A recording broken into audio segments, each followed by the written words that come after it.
April 16th, 1818, the Bagot Treaty. The Bagot Treaty, or Bagot Disarmament, was a treaty between the United States and Great Britain limiting naval armaments on the Great Lakes and Lake Champlain. It was ratified by the United States Senate on April 16, 1818, and was confirmed by Canada following Confederation in 1867. The treaty was signed by United States Secretary of State Richard Rush and British Ambassador to the United States Charles Bagot on April 28, 1817. It was a major step towards peace and cooperation between the two countries following the War of 1812. The treaty prohibited the construction of new warships in the Great Lakes and Lake Champlain, and it limited the number of warships that could be stationed on the lakes. It also prohibited the use of cannon on any ship on the lakes. The Bagot Treaty had a significant impact on the development of the Great Lakes region. It helped to create a more peaceful and stable environment in the region, and it contributed to the economic growth of the region. The treaty is still in effect today, and it's considered to be one of the most successful arms control treaties in history. 1838. The capture of Veracruz. On April 16, 1838, the French army captured the Mexican port city of Veracruz during the Pastry War. The capture was a major victory for France and a humiliation for Mexico. The Pastry War began in November 1838 when France demanded that Mexico pay 600,000 pesos in reparations for the injuries of French citizens in Mexico. Mexico refused to pay, and France responded by blockading Mexican ports and bombarding the fortress of San Juan de Ulua, which guarded the entrance to the port of Veracruz. On April 16th, French forces landed at Veracruz and began to bombard the city. The Mexican defenders were outnumbered and outgunned, and they were forced to surrender within hours. The capture of Veracruz was a major blow to Mexican morale. It showed that Mexico was unable to defend itself against a foreign power, and it led to widespread protests against the government of President Anastasio Bustamante. The Pastry War ended in March 1839 when Mexico agreed to pay France 600,000 pesos. The war had a lasting impact on Mexico, and it contributed to the country's political instability in the years that followed. 1847, the shooting of Tipahai-Tuora and the opening of the Wangani Campaign. On April 16, 1847, the accidental shooting of a Maori man by an English sailor led to the opening of the Wanganu Campaign of the New Zealand Wars. The shooting occurred at the Rutland Stockade, a British military post in the Wangani River. A young Maori man named Tipahai-Tuora was fishing near the stockade when he was shot in the face by a sailor named John Jones. Jones claimed that he'd mistaken to pay for a wild pig. The shooting outraged the Maori people in the Wangani region. They believed that the shooting was a deliberate act of aggression by the British, and they vowed to avenge Tipahai's death. A few days later, a group of Maori warriors attacked the Rutland Stockade. The attack was unsuccessful, but it marked the beginning of the Wangani Campaign. The Wangani Campaign lasted for 2 years. During that time, the British and Maori fought a series of battles along the Wangani River. The British eventually won the campaign, but at a high cost. The shooting of Tipahai-Tuora was a significant event in the history of the New Zealand Wars. It marked the beginning of a period of intense conflict between the British and Maori. 1853, the opening of the first passenger rail in India. On April 16, 1853, the Great Indian Peninsula Railway, GIPR, opened the first passenger rail in India from Bior Bunder to Thane. The 34-kilometer journey took about 55 minutes, and it was a major milestone in the development of India's transportation system.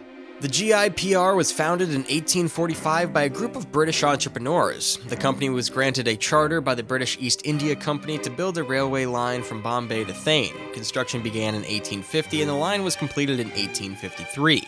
The opening of the first passenger rail in India was a major event. It marked the beginning of a new era of transportation in India. The railway made it possible for people to travel long distances quickly and easily. It also helped to stimulate economic development in India. The GIPR continued to expand its network in the years that followed. By 1870, the company had built a network of over 1,000 kilometers. The railway played a major role in the development of India's economy and society. 1862, the Battle of Lee's Mills. On April 16, 1862, Union and Confederate forces clashed at Lee's Mills, Virginia, during the Peninsula Campaign of the American Civil War. The battle was a minor engagement, but it had a significant impact on the campaign. The Union Army of the Potomac, under the command of Major General George B. McClellan, was advancing up the Virginian Peninsula toward Richmond, the capital of the Confederate States of America. On April 15th, the Union forces crossed the Warwick River and began to advance on the Confederate positions at Yorktown. The Confederate forces, under the command of General Joseph E. Johnston, were defending the Warwick River Line, a series of fortifications that ran along the Warwick River.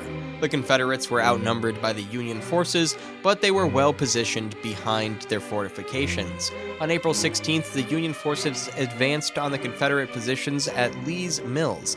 The Union forces were led by Major General Edwin V. Sumner's 2nd Corps. The Confederate forces were led by General John B. McGrawder's 1st Military District. The Union forces attacked the Confederate positions at Lee's Mills, but they were unable to break through the Confederate defenses. The battle lasted for several hours, but it ended in a stalemate. The Battle of Lee's Mills was a minor engagement, but it had a significant impact on the Peninsula Campaign. The battle showed that the Confederates were determined to defend the Warwick River line, and it forced McClellan to slow his advance on Richmond. 1862, the District of Columbia Compensated Emancipation Act. On April 16, 1862, President Abraham Lincoln signed the District of Columbia Compensated Emancipation Act into law. The act ended slavery in the District of Columbia, the seat of the United States government. The act provided for the immediate emancipation of all enslaved people in the district. It also provided for the payment of $1 million to slaveholders in the district. The money was to be used to help the freed people adjust to their new lives as free citizens. The passage of the District of Columbia Compensated Emancipation Act was a significant victory for the abolitionist movement. It was the first time that the United States government had taken steps to end slavery on a large scale. The act was also a major blow to the Confederacy. The Confederacy had argued that slavery was essential to the Southern economy and a way of life. The passage of the District of Columbia Compensated Emancipation Act showed that the Union was committed to ending slavery even in the nation's capital. 1878, the founding of Kotka City. On April 16, 1878, the Senate of the Grand Duchy of Finland issued a declaration establishing the city of Kotka in the southern islands of the old Kymi Parish. This marked a significant milestone in the history of Kotka, transforming it from a small fishing village into a burgeoning urban center. The declaration came at a propitious time, coinciding with a period of rapid industrial development in Finland. Kotka's location along the Gulf of Finland made it an ideal port for shipping, and the city soon became a hub for lumber and shipbuilding. The establishment of Kotka City brought about a surge of economic growth and population increase. Factories and shipyards sprang up, and people from all over Finland flocked to the city in search of work. Kotka's population grew from around 2,000 in 1878 to over 10,000 by the end of the century. In addition to its economic importance, Kotka also became a cultural center, attracting artists, writers, and musicians from across Finland. The city's vibrant art scene flourished, and Kotka became known for its beautiful architecture and cultural attractions. The establishment of Kotka City in 1878 was a pivotal moment in the city's history. It marked the beginning of a period of rapid growth and development, transforming Kotka from a sleepy fishing village into a thriving urban center. Kotka's rich history and vibrant culture continue to attract visitors from all over the world today. 1881. Bat Masterson's last gunfight. On April 16, 1881, in Dodge City, Kansas, Bat Masterson, a legendary lawman and gunfighter, fought his last gun battle. The shootout was a minor affair, but it marked the end of an era for Masterson and for the Wild West. Masterson was born in 1853 in Kansas. He began his career as a gambler and a gunfighter, and he quickly began gaining a reputation as a fearless and skilled fighter. In 1876, Masterson was hired as a lawman in Dodge City, which was then a lawless town on the western frontier. Masterson quickly earned a reputation as one of the toughest lawmen in the West. He was involved in numerous gunfights, and he's credited with helping to bring law and order to Dodge City. On April 16, 1881, Masterson was at the Long Beach Branch Saloon in Dodge City when he got into an argument with a soldier named John Allen over a dance hall girl named Molly Brennan. The argument quickly escalated, and Allen drew his gun. Masterson drew his gun as well, and the two men exchanged shots. Masterson was hit in the arm, but he was able to return fire. Allen was shot and killed, and Masterson was arrested. He was eventually acquitted of any wrongdoing, but the shootout marked the end of his career as a lawman.